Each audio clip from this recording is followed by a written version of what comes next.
Unit 3, are you with us? Yeah. Okay, let's see if you... So now we have seen an extradural hematoma, which is a venous extradural hematoma. And these are very important for the exam. So these are epidural or extradural hematomas, which have got unusual location, unusual usual etiology, etc. And as I have told you, that they can be wherever the dural sinuses are, and they are easily overlooked. And in the examination, when you go through it, you might pick it up, and then you will tell the examiner that in my usual clinical practice, I would like to confirm it on coronals and sagittal reformats. So that's all legitimate. But having said that, first of all, you have to sort of confirm it on axial. So that is the key, what they are looking for. Now,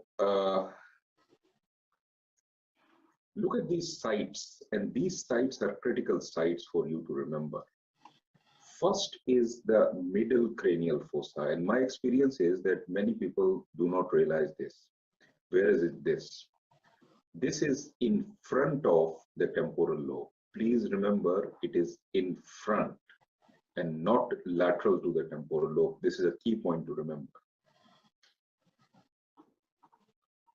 Here, there is what we call sphenoparietal sinus, which you don't see on imaging, but anatomy tells you where it is.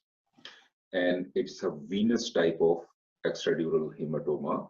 Usually, it does not require any surgery.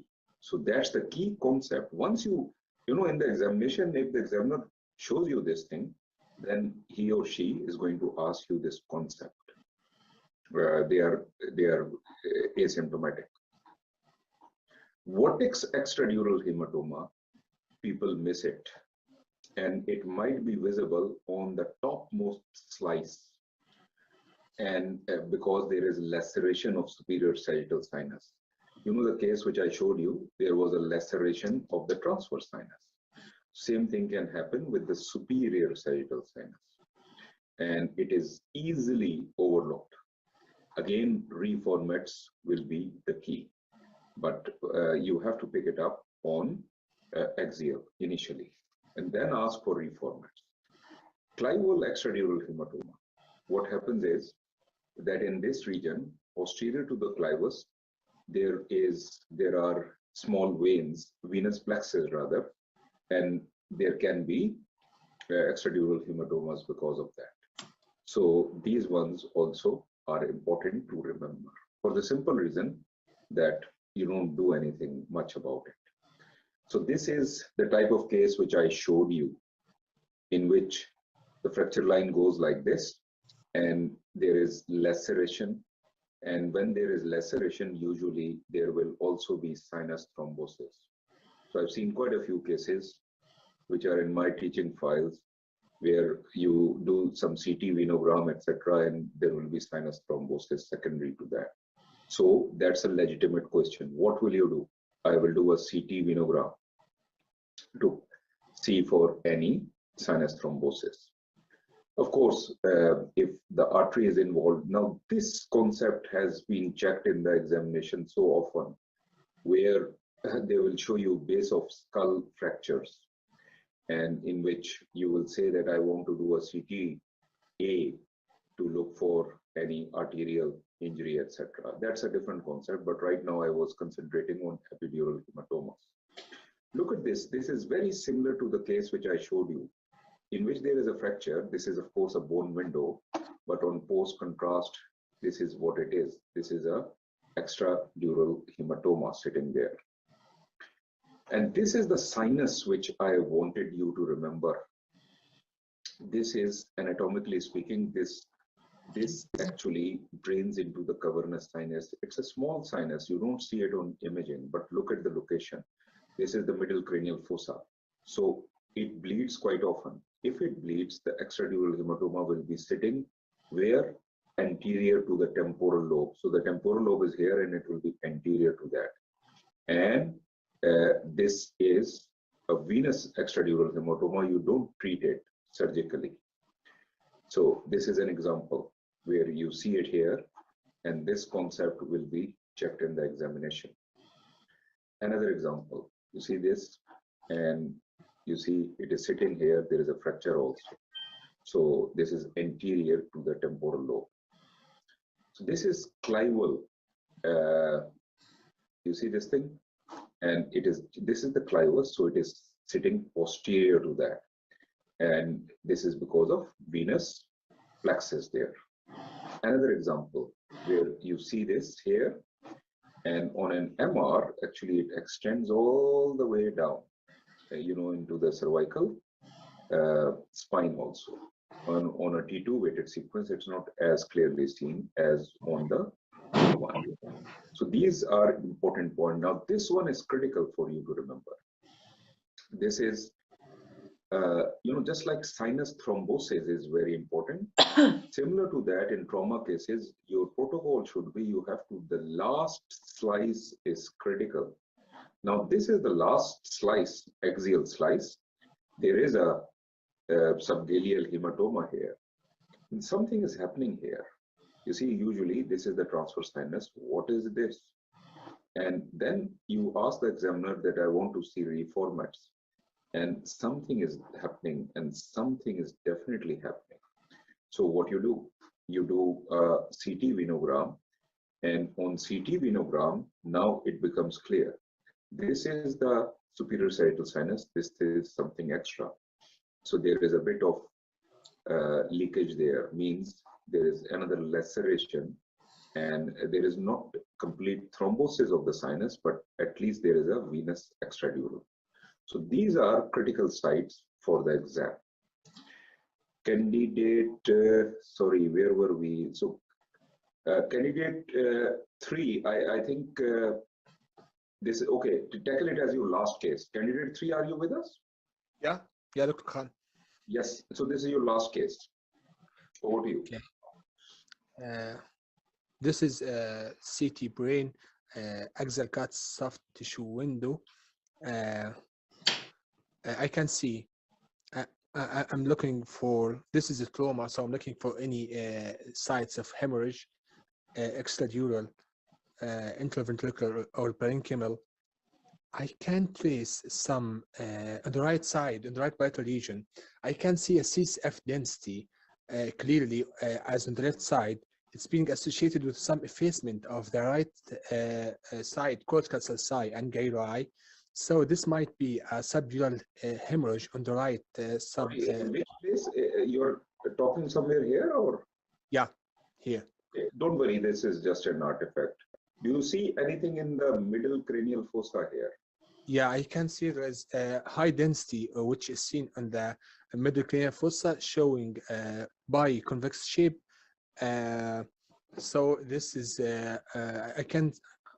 I can see underlying fracture. However, I will assess this in bone window. This likely extradural hemorrhage. This anatomical site is sorry. Please continue. This anatomical site is common for sinus bleed, which might be venous source. I can see also some fluid or hypertensity seen in the right sinus. So I would assess this on bone window first, and then see venography might help in this case. So venography will not help because you won't see it. It's too small, right? But anatomy tells you what has happened. Anatomy tells you it is anterior to it. So this is a classical example. It will be subtle. Otherwise, you did well in picking it up. Now, thank you, candidate 3. Thank you very much. 2, are you with us? Yes, sir. Sorry. Yeah, yes, sir. Okay, so candidate 2 now. This is the right. This is the same case which we saw. So this is the case with some reformats, and in the examination, it is absolutely legitimate to ask for reformats once you pick it up on axia. And you can see it is sitting here, and you can see it is sitting here. So the site tells you that this is a venous extradural hematoma. Candidate 2, over to you. So this patient again presented with trauma, A&E. Over to you. So I'm provided with an axial CT plane non-contrast image. I can see that there is a biconvex hyperdensity seen in the region of the right frontal region, uh, which is hyperdense and shows a hyperdense focus in towards the medial aspect. In view of the history of trauma, I suspect this to be a case of extraaxial hematoma, likely an epidural hematoma. I would like to assess the bone window to look for any associated fracture at the site. There is some perilesional. There was no fracture at this site. Over to you. There was no fracture. Okay. There is some perilesional edema also noted at the site, and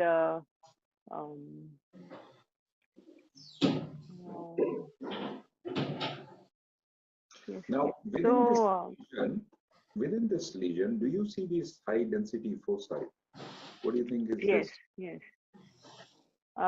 So there may be an acute on chronic hematoma at the site. So I would like to assess with respect to the history of how long the history has been since trauma, or there could be sites of active bleeding, which may also appear similarly. You see, there is, as far as extradural hematomas, usually there is no concept of acute over chronic. That's a subdural hematoma in which you will see Right. that. Number one. Number two, active bleed will not be high density. This Correct. density, can you check this density? You know, in the examination, how will you? It's likely calcification. It is calcification. This was about 100 Hounsfield unit. Now, what comes to your mind? Vessels. So So let me give you a hint. It's a trick case, and this is what happened in the real life also, by the way. is it like an underlying meningioma, which You do. What will you do? I would I would like to assess if the patient had any previous imaging and compare with the same. And also the other thing I could do is suggest for a post-contrast study to see the enhanced. So on the post-contrast image, I can see that there is homogeneous enhancement of the area of interest. So because of time factor, I'll take over. So this is a meningio, right? Now, yes, the point is, this is exactly what happened in the real life actually, where it was reported as extradural because of the context of trauma. There was no overlying soft tissue swelling. It was not an impact site, number one. Number two, there was no fracture. So it is a trick case, but it's a real life trick case. So this was a meningioma. Fine. From here we come to, okay, what is happening here?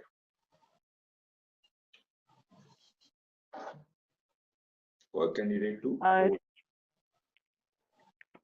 So I'm provided with a spot image of an axial CT brain, and I'm trying to look for any areas of intracranial hemorrhage.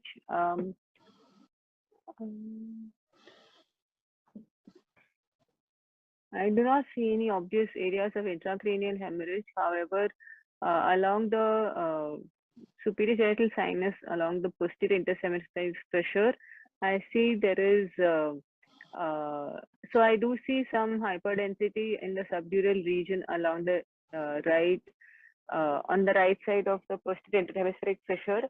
Likely this represents a subdural hematoma. I would like to assess in relation to the history of the patient and So anatomically and speaking, look at the, subdural hematoma, anatomically speaking, where is it?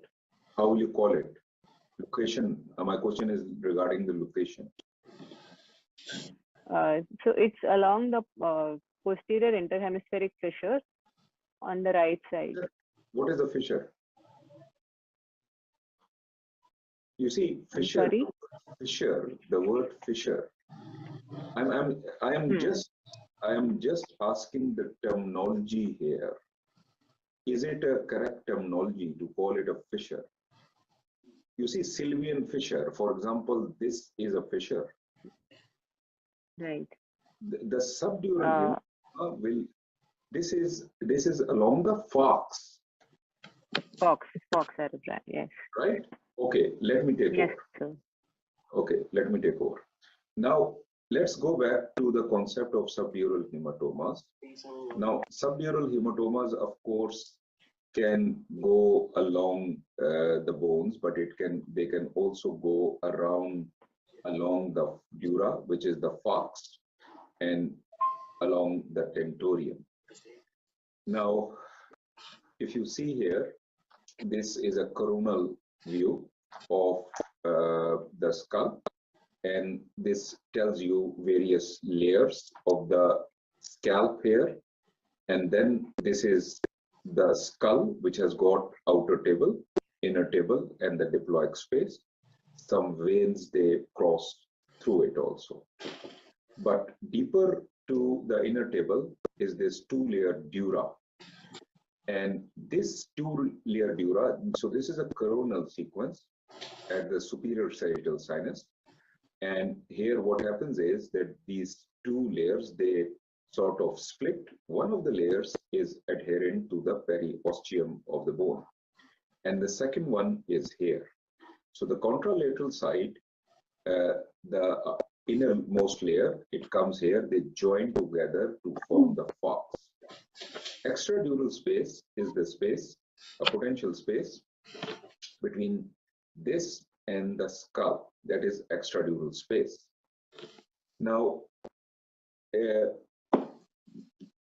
assume, now this is the brain, the meninges, which is depicted in this green color, is known as the pia mater. Please remember there are three meninges: dura mater, arachnoid, and pia mater. Now, this thing which is in white color is the arachnoid. So this space is the subarachnoid space. The arachnoid and the pia together are known as leptomeninges, and the dura is known as pachymeninges. So what is subdural space? Subdural space is a potential space which is in between arachnoid and dura. There is just bridging veins which go through it, nothing else. It's a potential space. So if there is a subdural hematoma, it will go along here, it will go along the Fox, it can go into the tentorium, along the tentorium, but it cannot cross the midline. So it will cross the sutures, unlike a epidural hematoma, which doesn't cross the sutures unless it is a venous epidural hematoma or it is associated with a diastatic fracture. So this MR, which is a T1 weighted coronal, shows you how it behaves. So this is all a subdural hematoma. It goes like this, but it cannot cross the midline. Here it is going into the tentorium. Now this going into the tentorium and going along the Fox is checked in the exam like anything, because these are subtle findings which you will be asked again and again. So this is the case in which this was going along the Fox. This is confirmed on an MR. This is a T1 weighted sequence on which this is high in signal intensity. So acute subdural hematoma, one of the key things is that for this, wide window settings, which literature tells us that bone level, sorry, the window level is 75 and width is between 150 and 200. This is what literature tells us. I usually remember it 75 and 175, and this is what we use. 75 and 175. You might use 150 or 160 or 175, whatever. This is a critical thing. And what is the take-home point?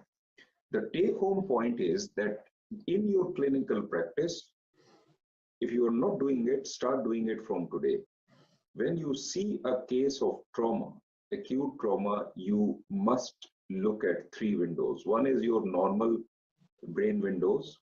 Second one is, we call it subdural window or subdural hematoma window, which is 75 and 175 or 75 or 150. Why? I'll show you cases. You are going to miss otherwise subtle subdural hematomas. And then the third window will be bone window. So this is critical. And reformats, of course, are important. We know that the shape is concavo-convex, unlike epidural, which is biconvex.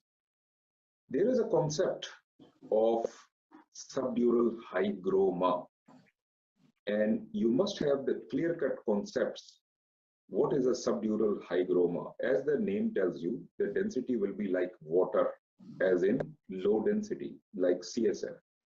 There are various concepts of development of subdural hygroma, which include a tone arachnoid. So when there is a tear in the arachnoid, CSF can go into the subdural space, which will be low density. Another concept is that if it's a long-standing subdural hematoma, chronic subdural hematoma, it can become low density. But this tone arachnoid is important to remember. And third concept is that there will be retraction of clot, and because of that, there will be low density also. Within the subdural space, in a totally different context, particularly infections, there is a concept of effusion. Because of inflammation, there is fluid which goes in, and you will see it particularly in pediatric age group. So you remember that there can be subdural effusions, and then there can be subdural empyema, which is, of course, infection, and when you give contrast, there will be enhancement of the margins. So acute subdural hematoma can be seen because of trauma, but many a times non-traumatic or spontaneous.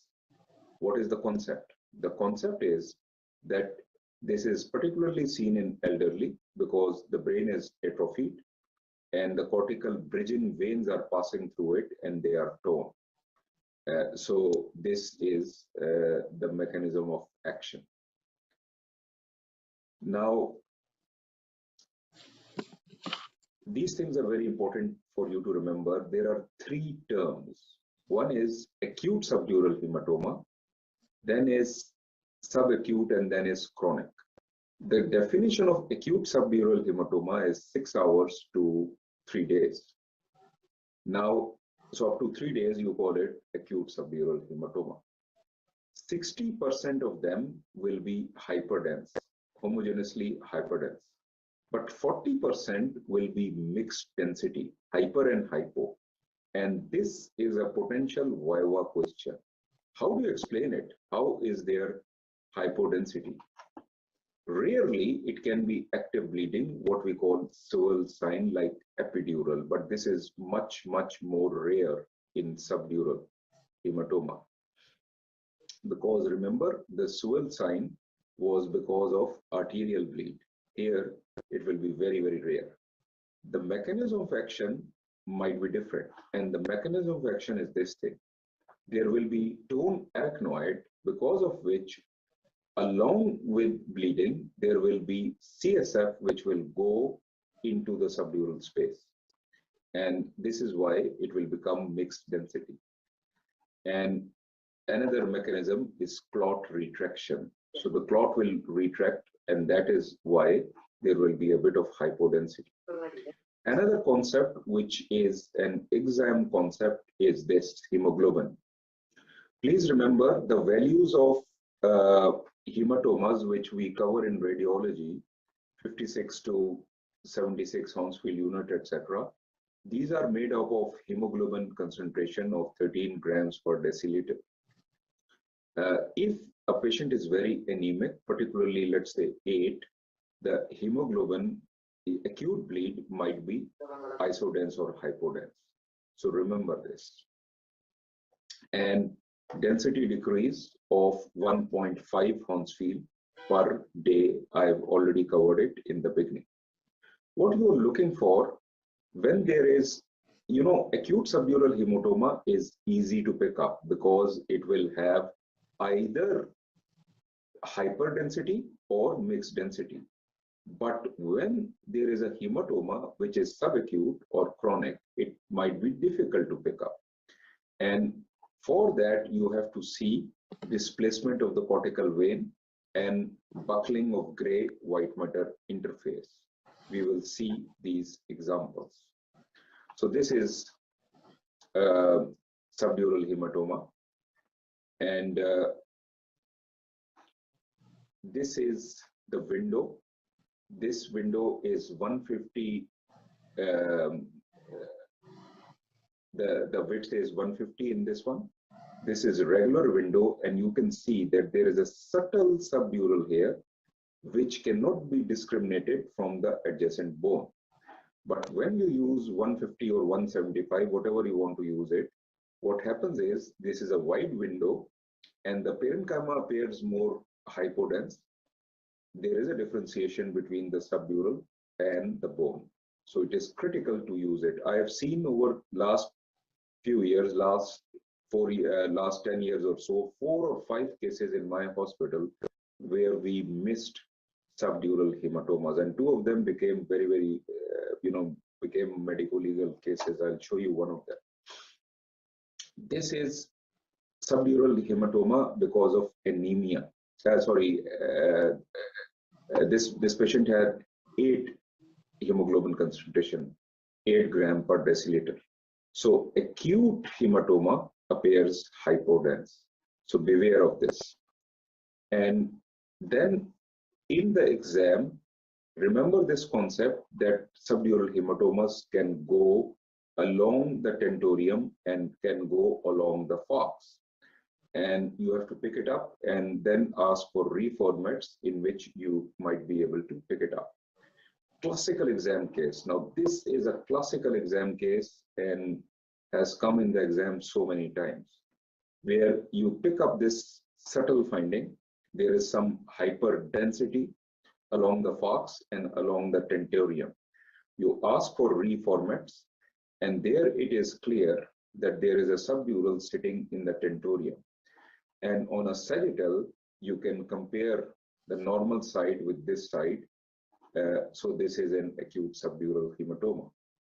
More subtle, extremely subtle case where compare this side with this thing or this thing. So this is another potential exam case. Candidate 2, is there any subdural hematoma in this case? Over to you. So I'm provided with an axial non-contrast CT brain image. I'm trying to look for any obvious subdural hematoma. I can see that there is hyperdensity seen along the right frontotemporal region. I would like to assess the same on reformatted images or on a window level of 175. I can show you over here along this area. So I've given you the window. This is 175. Yeah. So here I'm able to clearly look at the area of interest, and there is an obvious subdural hematoma noted along the right temporal lobe. frontotemporal lobe along the Sylvian region. I would That's fine. Thank I you. would then send okay. That's fine. So this is Thank an you. example where we can miss it very easily. So and then you on this wall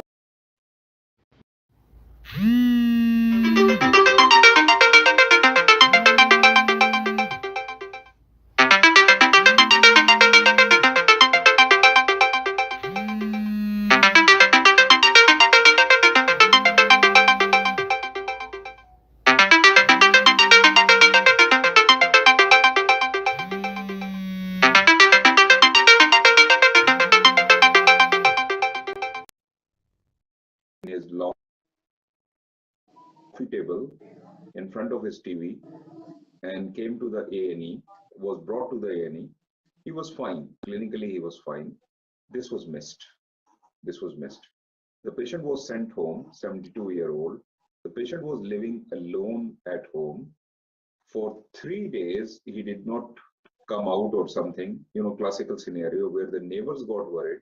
They called in the police. The police barged in and he was unconscious. They brought him to the hospital and you can see this is what had happened. So this has expanded like anything. Of course, the patient did not survive. So I've seen 4 or 5 of similar cases misses. So my take home is not just for your exam, but for your day-to-day practice, always look for subdural window. It should be part of your protocol to look. So this is the subdural window, level 75, width 175. Of course, you can use your width of 150 if you want, or 200 if you want. So this is it. And candidate 2, over to you. On this non-contrast axial CT brain image, I can see that there is hyperdensity seen along the right uh, frontotemporal region, which is suggestive of a subdural hematoma. Okay, This that's along so another point is that you have picked it up. It was more obvious than the previous case, but just to make a point that on a subdural window, it is even better seen. Fine. Let me show you one or two cases here.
Candidate 1, can you see a green slide, PACS case 1? Sorry, candidate 2. Yes, sir. Okay, so this is just a teaching case, but I'm going to show you. This is I think I have put in the wrong case. Just sorry.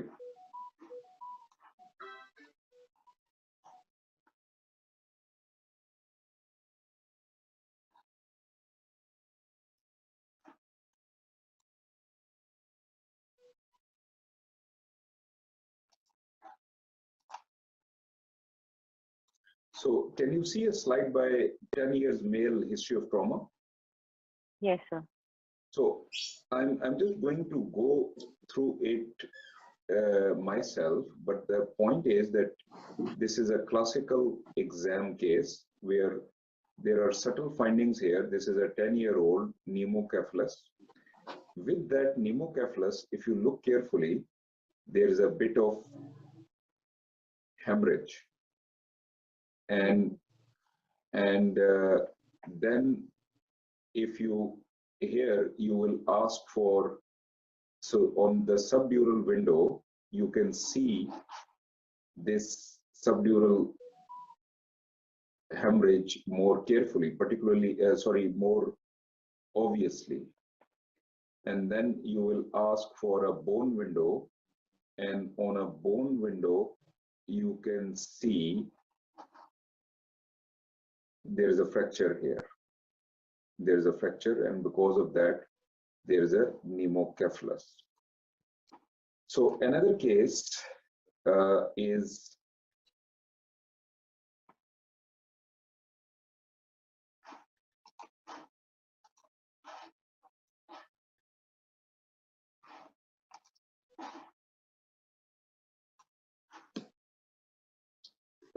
candidate 2. Can you see this PAX case 1? Yes, sir. Yes, sir. In this case, what has happened is that as we are going superiorly, we can see that there is some high density here. So that means that there must be a subdural hematoma which is going along the dura. So this case, on follow-up, what has happened is that there is a huge subdural which has really increased, and you can see that it is going all the way along the fox now, and there is traumatic subarachnoid hemorrhage with it. So initially the findings were quite subtle, but later on it just blew up. So the point is that a small subdural can become a big subdural. Beware of that. Now another case here is candidate 2. Can you see the CT scan day 1? Yes, sir. So in this case, look at this, and something is happening there, and this is a classical, once again, a classical exam case. So I want you to develop your eyes regarding a subdural which is going along the tentorium, and on a subdural window you can again see it. You can see it here, and then 24 hours follow-up, and it has come, you know, look at this. And this patient died, by the way. And now this is the finding where a large subdural, and if you look carefully, there is a hyperdense component here and there is a hypodense component here. How can you explain that? And how can you explain this here? So I told you there are 3 concepts. One is, please remember, a day ago it was normal, right? So this is not a chronic subdural. So the main thing is that there might be a tone arachnoid because of which there is a CSF leak. That is one mechanism which can explain this. Okay, so let's crack on with the main PowerPoint.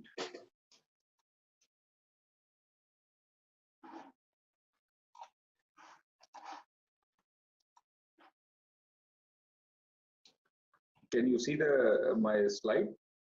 Yes, sir. So here you are. This is another example where there is a large subdural which goes along the tentorium. And another example where on a CT scan, it looks like this. When you do an MR, you can see here and here. The definition of a subacute subdural hematoma is between 3 days to 3 weeks. And here what will happen is that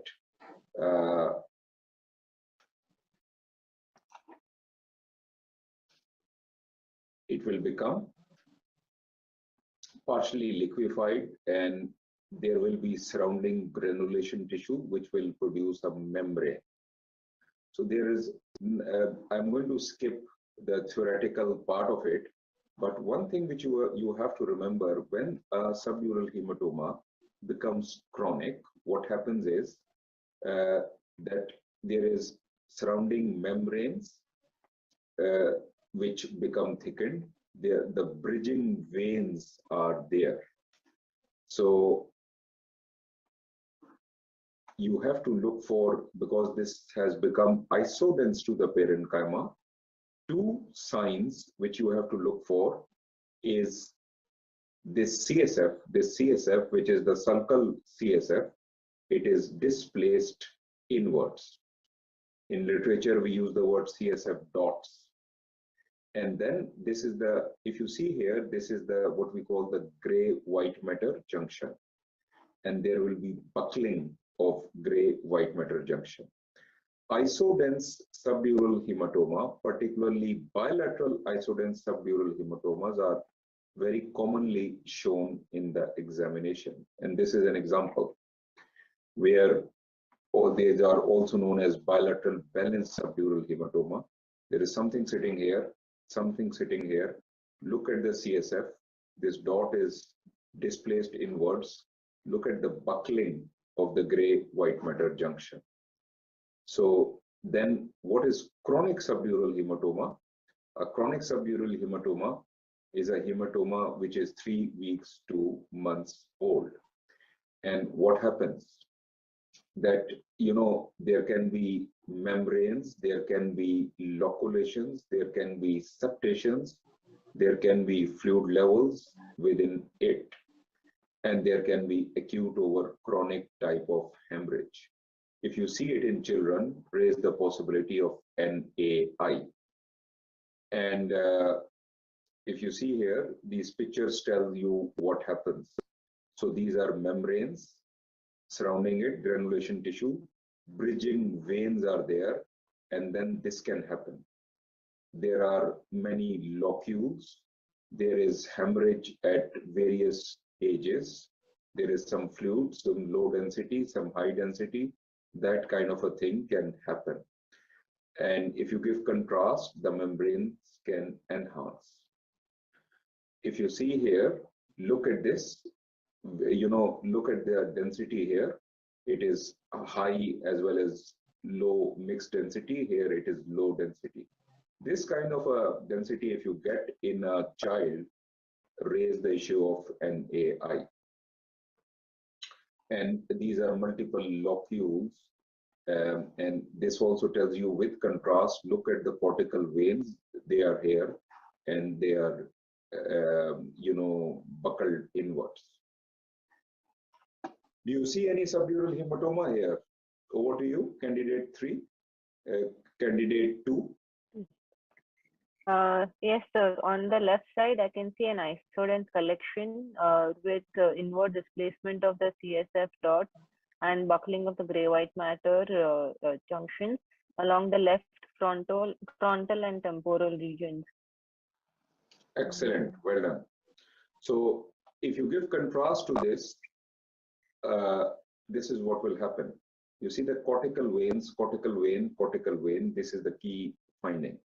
And you see this is the subdural and the cortical veins are sort of inwards, displaced inwards.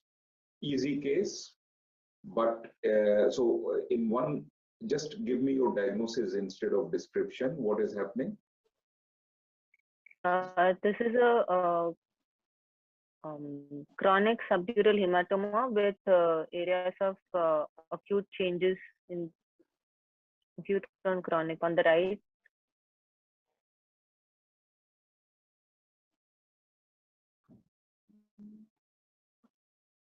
Yeah, in the right frontal and frontoparietal region, there is acute on chronic subdural hematoma.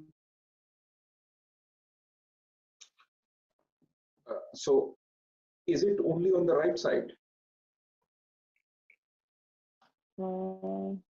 It's also seen on the left high parietal, left Yeah. high frontoparietal. Yeah. So the point is that always look at the highest wind, go to the vertex. Always never miss it. You might miss something there. So this is on the right and here on the left also. And this is an example from American College of Radiologists, where there were bilateral subdural hematomas which were clinically acute, but the patient had hemoglobin concentration of 8, and apparently these were acute but low density. This is the concept of subdural hygroma on an MR, where you can see this here. It is low signal on flare, but not as low as the CSF. And on T1, it is low signal. Sometimes it will be slightly high signal on T1 because of proteinaceous contact. And this is a good example for the concept of arachnoid, the tone arachnoid. Now, day 1 and day 5, and you can see that, look at this CSF in the subdural space. And the explanation is, initially there was a subdural hematoma.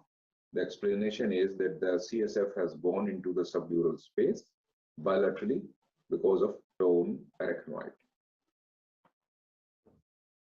This is your last case, and this is a good exam case. Over to you.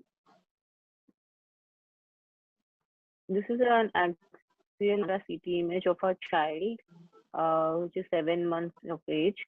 I can see that there is a large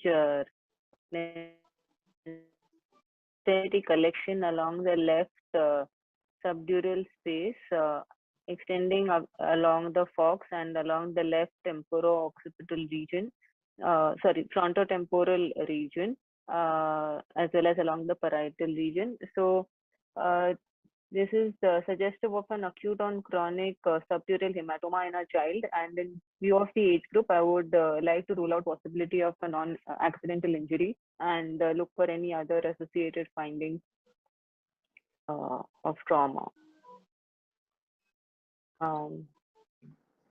There is also some subdural isodense collection along the right frontal region, likely due to a chronic subdural hematoma in the right temporal region.